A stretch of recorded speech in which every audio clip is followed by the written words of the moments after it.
Pixar didn't just write villains, they wrote warnings. Bring in the bookworm. Every single major antagonist in the Toy Story franchise isn't just some random bad guy standing between Woody and a happy ending. They are Woody. Specifically, they are every version of Woody that could have existed if he made different choices at his lowest moments. Same fear, different choices. That's the entire thesis of this franchise, and most people never noticed it. Today we're going to break down 4 of Toy Story's most iconic villains: Sid, Stinky Pete, Gabby, and saving the absolute best for last, Lotso Bear, because by the time we get to Lotso, you will never look at Woody the same way again. And before we dive in, if this is the kind of deep film analysis that makes you see movies differently, consider subscribing. We could get right into it. Before we talk about what Woody could become, we need to talk about what Woody is fighting against. Sid Phillips is not a mirror of Woody's psychology. He's something more fundamental than that. Sid represents the world Woody is terrified of, a world where toys have no value, where they exist to be broken, modified, destroyed, not loved. Sid doesn't hate toys. He just genuinely doesn't understand they have feelings, and that ignorance is more dangerous than any deliberate cruelty. Think about Woody's core fear across all 4 movies. The fear of being forgotten, of becoming meaningless, of a child growing up and moving on. Sid is the physical embodiment of that fear. He is what happens when a child stops seeing toys as companions and starts seeing them as objects. Every single thing Woody does, every sacrifice, every choice, every desperate scramble to stay relevant, is driven by the terror of ending up in a room like Sid's. Not broken by bitterness, just broken.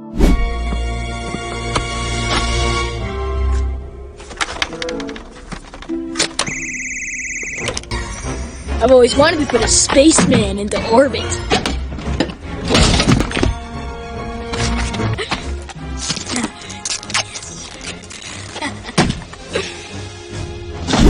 That scene isn't just scary. It's the purest expression of Woody's deepest fear put into physical form, and it sets the stage for something far more unsettling, because the next 3 villains don't just represent what Woody fears, they represent what Woody could become. Stinky Pete, the prospector, is the most intellectually chilling villain in the entire franchise. On the surface, he looks like wisdom, experience, a vintage toy who has seen it all and accepted his fate with grace. But underneath that is something deeply tragic. Stinky Pete has never been played with, never been chosen. He has spent his entire existence behind glass, watching other toys get loved, get worn out, get discarded, while he remained perfect and completely alone. Now, here's where the mirror becomes uncomfortable. Woody is also a vintage toy, a rare one, valuable in ways that go beyond play. And there are moments, particularly in Toy Story 2, where Woody genuinely considers the glass case, the preservation, the safety of never being loved so hard that you break. Stinky Pete made that choice permanently. He chose the glass case. He chose control over connection. And when that choice was threatened, when Woody nearly escaped the museum, Pete didn't just resist. He manipulated. He lied. He became the thing he pretended to despise. You're out of your box! I tried reasoning with you, Woody, but you keep forcing me to take extreme measures. Prospector, this isn't fair! Fair? I'll tell you what's not fair. Spending a lifetime on a dime store shelf watching every other toy be sold. Well, finally my waiting has paid off, and no hand-me-down cowboy doll is gonna mess it up for me now! There's a version of Woody that never left that museum, that chose safety over Andy, preservation over love. A version of Woody that decided the pain of being outgrown was too much to risk again. That version of Woody is Stinky Pete, and the terrifying part is, in Toy Story 2, that version almost won.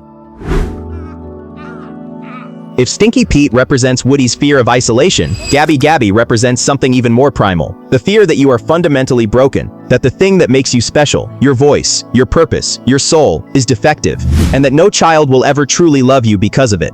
In the world of Toy Story, a toy's voice box isn't just a feature, it's their identity. It's the thing that makes a child reach for them instead of the toy next to them. Woody's voice box is literally what makes him Woody.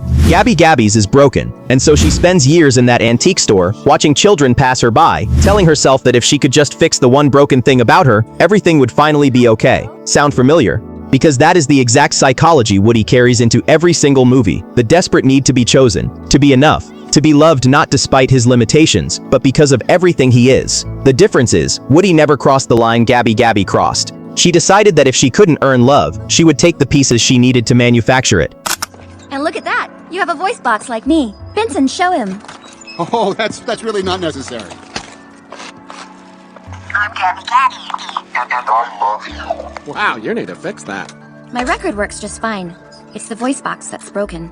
Does yours still work? There's a snake in my boot. Listen to that. We'll take you where no one will see us. Oh, no, we can't stay. She wasn't asking for his voice box. She was asking for his soul. And the most devastating part of Gabby's arc is that she's not wrong to want what she wants. She just chose the darkest possible path to get there. Which brings us to the villain who mirrors Woody most completely. The one we've been building toward, Lotso Bear. Put him back in the timeout chair. Everything we've discussed so far has been building to this.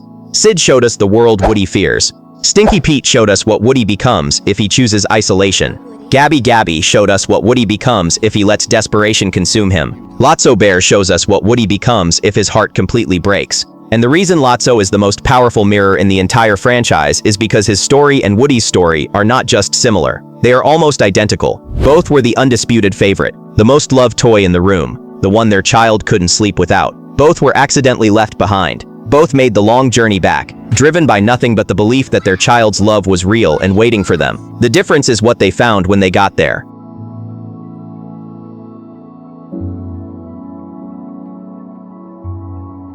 She replaced us. Come on. No, she only replaced you. She replaced all of us, didn't she? She don't love you no more.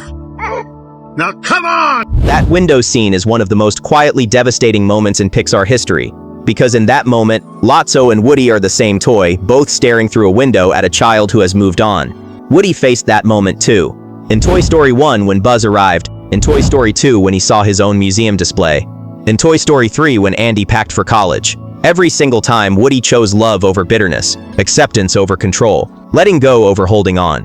Lotso made the opposite choice. He decided that if love could be replaced, then love was never real. And if love was never real, then nothing mattered except power, control, making sure no toy ever had the chance to be hurt the way he was hurt. That's not a villain origin story, that's a trauma response.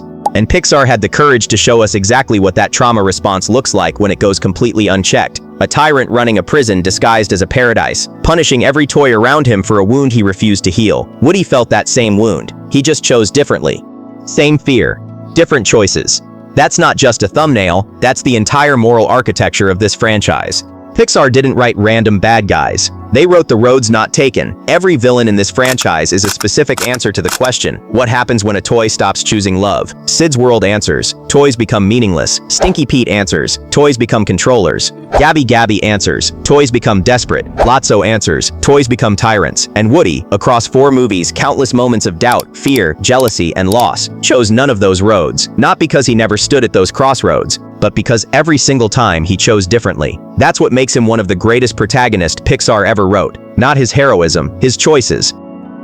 Now there's one more villain worth mentioning, Lillipad, the new antagonist in Toy Story 5. A frog-shaped tablet that doesn't need to be loved, doesn't fear replacement, doesn't have a broken voice box or a lost owner. She just needs to be used. And if Pixar's pattern holds, and they have never broken it once, then Lillipad might be the most terrifying broken Woody yet. Because she's not a mirror of what Woody could become. She's a mirror of a world where Woody never needed to exist at all. That conversation is for another video, but right now, drop your verdict in the comments. Which villain do you think is the closest mirror to Woody? And does Lotso's story hit different now? Subscribe if you want that Toy Story 5 breakdown the moment it drops. Because after what we just discussed, that video is going to be something else entirely.